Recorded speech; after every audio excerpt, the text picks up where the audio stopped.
Mesdames, Messieurs, bien-aimés dans le Seigneur Jésus-Christ, Shalom, merci de votre attention, de votre fidélité indéfectible à ce programme spécial consacré aux trentenaires du ministère chrétien du combat spirituel. Festivités de 30 ans donc qui ont été marquées ici à Kinshasa par la 13e convention de la CFMC et le 5e symposium du Centre Peniel mondial. Des chrétiens combattants du monde entier sont venus rendre témoignage de l'impact que le message du combat spirituel a produit dans leur vie. Dans ce numéro de votre émission, nous allons donc recevoir pour vous un disciple de Jésus du siège de Yaoundé au Cameroun, Papa Jean Djelong. Papa Jean, Shalom. Shalom, Papa. Bienvenue.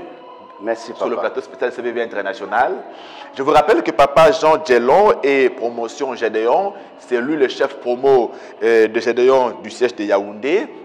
Il est partenaire de Jésus-Christ. Il est aussi membre du comité de construction. Papa Jean Djelong est donc marié et père de 8 enfants. Il est déjà grand-père 2 fois. Papa, qu'avez-vous obtenu de concret partant de votre participation à ces festivités de 30 ans? Ces festivités de 30 ans, c'est inédit. Ça confirme que nous n'avons plus des aiglons, nous avons des aigles. Ah, on n'a plus des aiglons, on a des aigles. On a des aigles. En si peu de temps, comme ça, ils ont grandi. Ils ont grandi, Papa, parce que quand je fais une petite rétrospective, au temps de maman avait invité le président de la République, son Excellence, M. Kabila, plusieurs fois. Il n'est pas venu. Mais au temps des enfants, conduits par une bonne locomotive, qui est Papa Alain Gabriel Olangui, nous avons invité le président. Le président est venu. Non seulement qu'il soit venu, il est venu avec quelques membres de son gouvernement. Non seulement ça, quelques temps après, c'était le tour de M. le maire de l'Imité, qui venait reconnaître la grandeur, la valeur que notre ministère vient de l'Éternel. Devant toutes ces situations, Papa Christophe, Papa Paul David, conduit par le Saint-Esprit, a demandé ce que un homme ordinaire ne pouvait pas demander. C'est-à-dire que le président fléchisse les genoux devant le Seigneur Jésus-Christ. Alléluia. Et ce qu'il a fait, il a fléchi non seulement ses genoux, les genoux du Congo démocratique, donc de tout le Congo démocratique. Devant le Seigneur Jésus. Devant le Seigneur Jésus-Christ. Et il ne s'est pas arrêté là, ces genoux-là n'appartiennent pas seulement au Congo démocratique, c'est les genoux de l'Afrique, car il est président de l'Union africaine. Il a fléchi les genoux de toute l'Afrique, donc c'est-à-dire le jardin d'Éden est revenu en Afrique, Papa. Alléluia, alléluia. Le jardin d'Éden est revenu. La gloire à Jésus-Christ. Alors, vous avez quitté Yaoundé pour Kinshasa. Vous aviez naturellement des attentes par rapport à ces 30 ans. Qu'avez-vous obtenu, ce qui vous concerne vous personnellement? En ce qui me concerne, je croyais avoir tout vu. Mais j'ai constaté que je n'ai pas encore tout vu et je suis en train de voir. Sur le plan spirituel surtout, quand je suis venu, le Seigneur m'a accueilli directement par une révélation. Il vous accueille par une révélation? Par une révélation. Et cette révélation tombait sur quelque chose que je cachais. C'est-à-dire, comme si quelqu'un était mort. J'enlevais ces os-là, je jetais pour effacer, pour que ça ne soit pas su des gens. Mais l'Éternel m'interpelle que ça doit être su. Bon, après ça, avant que je n'aille même voir le cureur, j'avais déjà des lignées de révélations. Et ce qui m'a encore marqué le plus, c'est me retrouver avec mes frères, mes soeurs lointains. Enfin, qu'on peut faire des années sans se voir, c'est augmenter ma richesse, parce que ma richesse, c'est la relation humaine. Alléluia. Alors, ce point-là. Et deuxième point, de tout l'événement que j'ai eu à voir, l'organisation, la structure n'a pas tellement changé, mais ça a été amélioré. Ça a été embelli. Vraiment, ces points-là m'ont tellement marqué, mais je suis nourri, Papa, parce que je sais que le temps qu'on m'accorde. Donc je ne peux pas commencer quelque chose que je ne vais pas achever, donc ça ne peut pas nourrir le peuple qui m'écoute.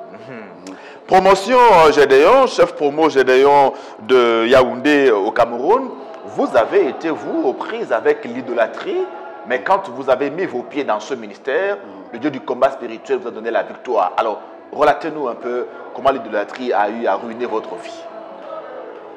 Papa, je suis né à Banganté. C'est un département d'Indé. Je suis de la région de l'Ouest. Oui. L'Ouest Cameroun veut dire coutume, idolâtrie. Mon père était chef notable. Les notables chez nous, ce sont eux qui remettent le pouvoir au chef. Donc, étant chef, il avait ses totems, qui étaient des serpents, serpents bois, serpents vipères, mais son serpent principal était le serpent cobra. Dans sa chambre, je dis ça étant déjà venu au combat, parce que sans le combat, je ne connaissais pas. Oui. Dans sa chambre, il y avait 2 lits. Un lit pour lui, un autre lit où personne ne dormait. Mais quand tu venais, nous les enfants, ces gens chers, quand vous entrez dans la chambre, c'est là où vous vous asseyez. Et en bas de ce lit-là, il fallait arroser. Il fallait arroser. Arroser. Mais verser de l'eau en bas de ce lit, en bas de ce lit-là. C'est au combat que je constate qu'on nourrissait le serpent. Donc ce serpent était même physique, mais vivait avec lui dans la chambre. Donc, il avait la tortue, cette tortue le permettait non seulement aux coutumes, aux traditions, au crâne, mais ça permettait à faire la justice au village. C'est-à-dire si tu es accusé de quelque chose. Oui. Bon, on vient, on met la tortue par terre. Oui. Ouais, vous écartez les pieds. Tel qu'en soit votre nombre. Quand si la tortue vient et rentre entre tes jambes, c'est toi le fautif. Donc, il était, même, je peux dire, magistrat de la coutume. Alors, devant toutes ces situations, papa, j'ai subi, à ma naissance, à l'hôpital de Banganté, au 2e jour, mon père est venu me prendre entre les mains de ma mère. Il m'a coupé les bras ici. Vous avez coupé les bras? Il m'a coupé les bras. Je n'avais que 2 jours. C'est grâce au Dieu du combat que je connais. C'est dans la révélation. Il me coupe les bras ici. Il met un 1000 pattes ici. Il m'aligne beaucoup de pénis. Beaucoup de pénis. Et il met un serpent à moi. Il met la tortue. Un serpent physique? Enfin, c'est dans la révélation. Okay. Il met le serpent, il met la tortue en moi. Donc, avec toutes ces choses, papa, non seulement il ne s'est pas arrêté, il a mis le collant. C'est-à-dire, de ma tête jusqu'au reste du corps, je ne pouvais pas voir. Il m'a mis les chaînes aux pieds. Alors, je vais mener une vie sans vie, tel qu'en soit ce que je faisais. Au moment d'exploiter ce que j'ai fait, une situation s'est éclatée. Au moment d'atteindre l'objectif, une situation s'est éclatée. J'ai commencé par le football. Comment peux-tu jouer les pieds attachés? Non. Au moment on devait aller en Australie. Oui. L'équipe nationale du Cameroun. Okay. Vous avez joué à l'équipe nationale du Cameroun? Oui. Ok. J'étais junior. Okay. Voilà. Les juniors allaient. Non pas avec les John Kep, avec même l'entraîneur de Belinga, qui était entraîneur du Cameroun. Oui. C'est ma génération, on était à Konolinga même ensemble. Mais la dernière semaine, je ne ressemblais même pas à un ramasseur de balles. C'est comme ça, comme je quitte Douala, et je rentre sur Yaoundé. Donc je ne suis pas parti. J'ai compris que tout ce que je faisais au finish, il y avait d'autres déclenchements. Alors, j'étais bien serviteur de Dieu à la mission catholique. Parce que j'avais fait un vœu sans connaître. Okay. Je faisais le cours élémentaire, dans les affaires de 7 ans, 8 ans.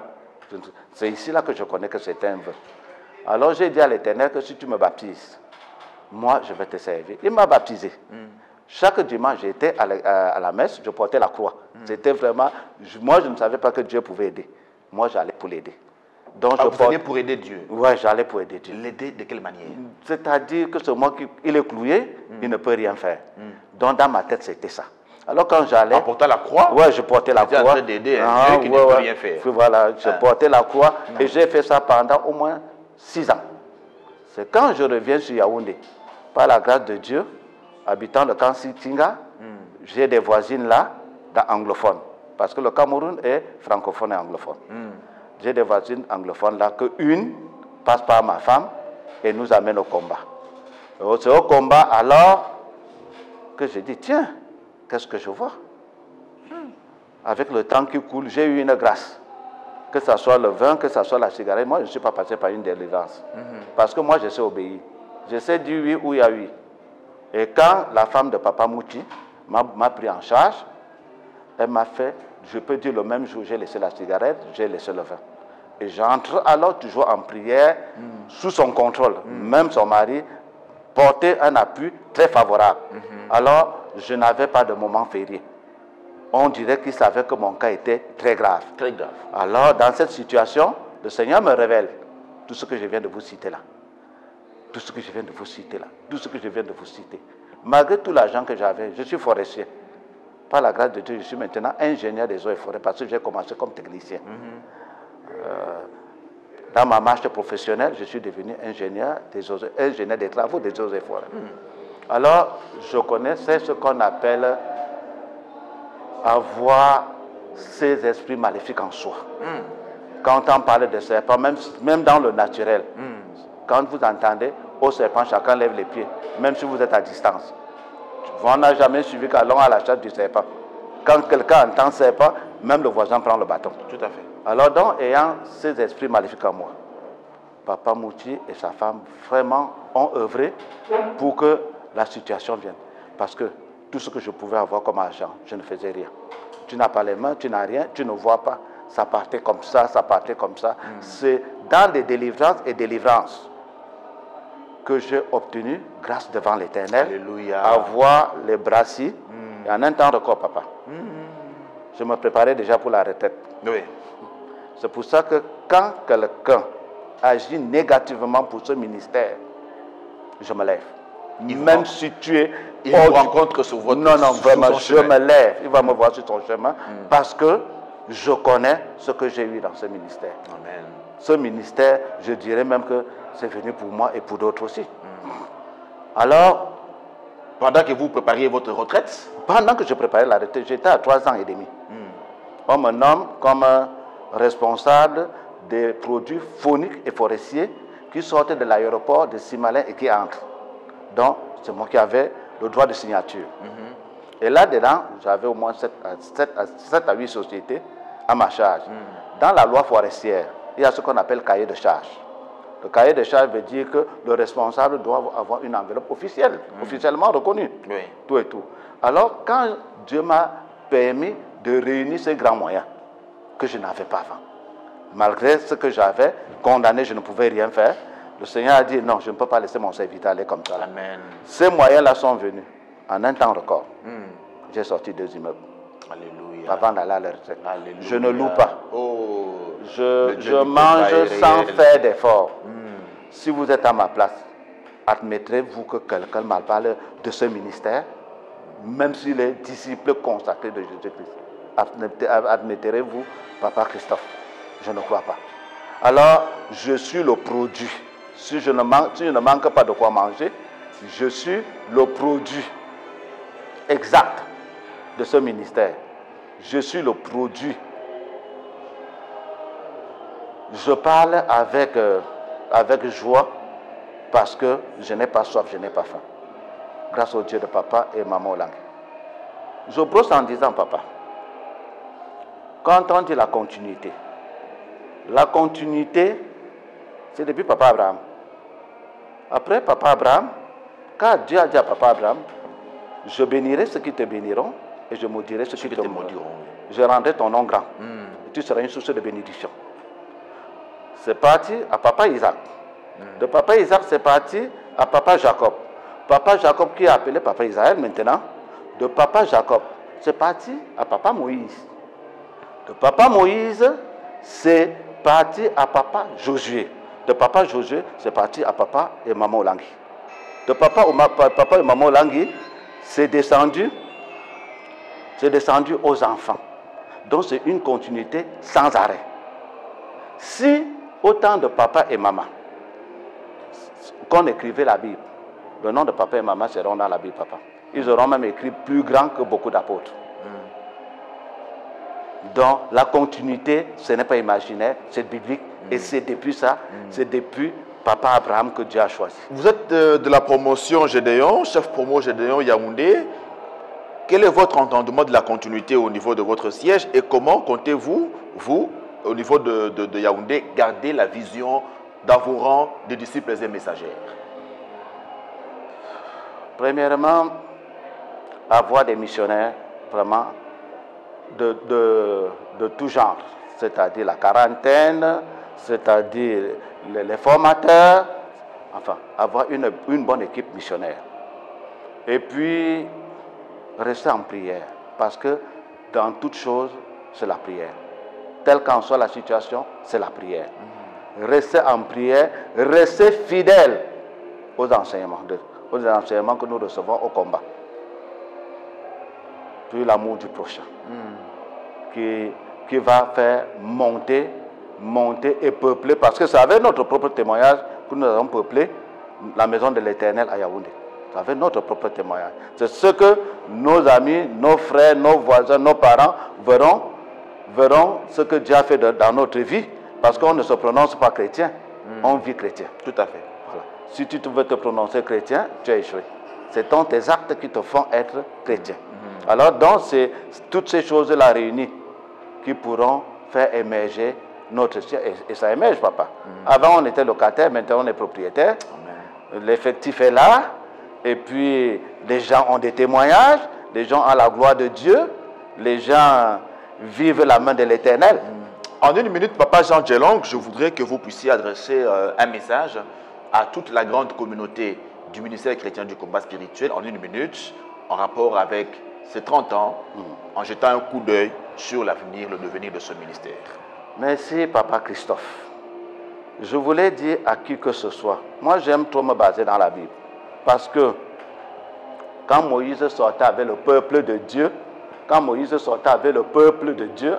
en Égypte, à mi-chemin, il y a eu révolte. Il regrettait d'être sorti de l'Égypte parce qu'il ne mangeait plus de viande, des poissons, tout et tout, il ne mangeait plus. Il regrettait. Mais le Seigneur a dit à Moïse, pouvoir a l'air besoin. Mais Moïse, dans sa tête, a fait comme tout ce qu'il opérait venait de lui. Il a dit, je prendrai des poissons, je veux pêcher toute la mer, tous les poissons de la mer, je veux tuer les bœufs, les vaches, je les prendrai pour nourrir ce peuple. Mais, je vous dis, Papa Christophe, le Seigneur a dit à Moïse, choisis 70 anciens d'Israël.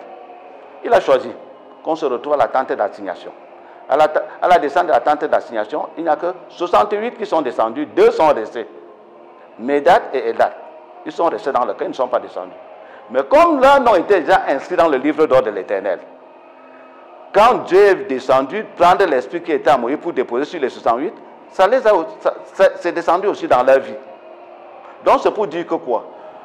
Dans le monde entier, toi qui es au ministère du combat spirituel, et que tu as seulement applaudi, même si tu as donné seulement 1 franc, que tu as seulement applaudi pour que cette convention se passe dans de très bonnes conditions, cet anniversaire se passe, ces 30 ans se passe dans de très bonnes conditions, sache une chose, que ta bénédiction est descendue aussi sur toi au nom de Jésus. Même si tu n'as pas voyagé, là où tu es, sache que tu es béni au nom de Jésus. Alléluia. Si les deux, Médat et Edat, ont été bénis, nous tous combattants, ceux qui ont été présents et ceux qui n'ont pas été sont aussi bénis au nom de Jésus-Christ. Amen. Nous sommes tous bénis avant, pendant et après ces 30 ans. Dieu est fidèle. Papa Jean Djelong, merci beaucoup de nous avoir parlé avec votre cœur. On a senti un cœur d'un disciple de Jésus-Christ aimant cette œuvre, ce ministère, vibrer pour la gloire du Seigneur Jésus-Christ. Bon retour à Yaoundé. Merci, Papa Christophe et Tenga. Je vous souhaite aussi vraiment bon courage avec toute votre équipe, parce qu'avoir les vedettes de l'homme, c'est nous qu'on voit. Ça est béni, Papa Jean Djelong. Mesdames et messieurs, nous recevions là le chef promo Gédéon de Yaoundé au Cameroun, Papa Jean Djelong, qui est membre du partenariat, membre également du comité de construction. Il est très engagé au ministère à Yaoundé. Nous saluons tous les chrétiens combattants du ministère à Yaoundé, à Douala, à Bafia, vers toi, voilà. Merci beaucoup, que Dieu vous bénisse. On se retrouve prochainement pour un autre numéro de votre émission spéciale Festivité 30 ans. Bye bye.